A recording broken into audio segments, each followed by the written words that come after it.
Here's an example of taking an abstract linear transformation and representing it as a matrix. We know that the derivative operator is linear, and we do this for polynomials because for polynomials we have a good basis called the monomials. And so with respect to the basis of monomials, we will represent the derivative operator as a matrix. So here let's look at the derivative, d dx, of a polynomial. And this is the general polynomial of up to degree n. And so the first step, like we had in the diagram above that, is to represent the polynomial in terms of, this would be our n plus 1, because there's an a0 coefficient. And so this is our vector representation of that polynomial, and that's with respect to this basis here. And so we called this the step A because these are what the standard basis, the identity map, would map back to. So this is our step, or that was the A transformation. The monomials is our basis for the input space of polynomial functions.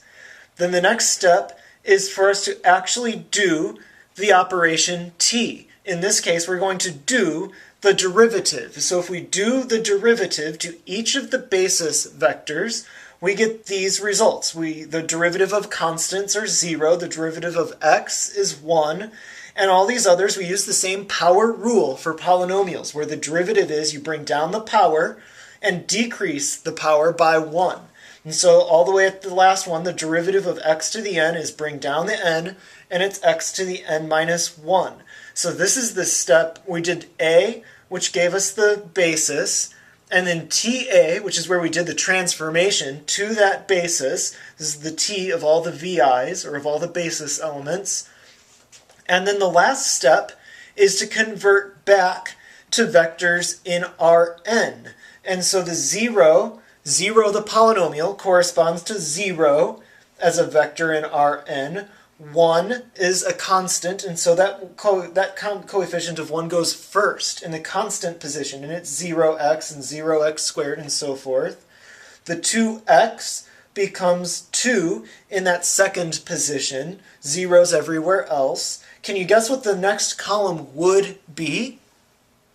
That's right, it would be 0, 0, 3, and then all zeros, and that's because the basis element, if we go way back up, would have been x cubed, so the derivative would be 3x squared, and so that 3 would go in the third position, because we would count the constant, the linear term, and the quadratic term. The 3x squared, coming from x cubed, the 3 would go there, in the third position.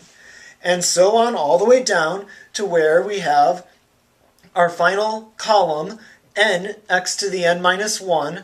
That n is the coefficient, and this would go in the second to the bottom position. The second to the bottom, because the bottom position is the x to the n coefficient. This would be the coefficient of x to the n minus 1, and so it goes second to the bottom. And so this here is how we can take this is how we linearly combine the coefficients of any polynomial to get the coefficients of the resulting polynomial.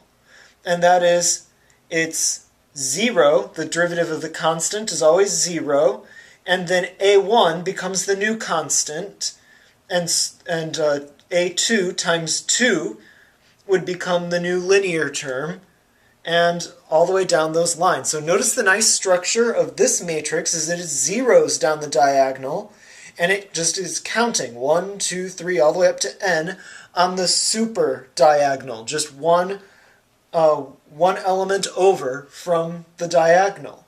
And so this is a square matrix, and it's an interesting question to ask yourself, is this invertible? Meaning, if I'm given a function, I want to find the derivative of what is that function, is there going to be a unique solution? Like, for instance, if this were just an x squared, the derivative of what is x squared? Is there a unique solution? Can we invert that matrix? So now for the next problem, number 2, or the next example, see if you can follow those steps, which is for the integral. It will go just like this. Instead of derivative, put the integral up here on your page for yourself. Put the integral of a polynomial and work on the page for yourself all these steps, do the integral, and encode it back or translate it back to columns.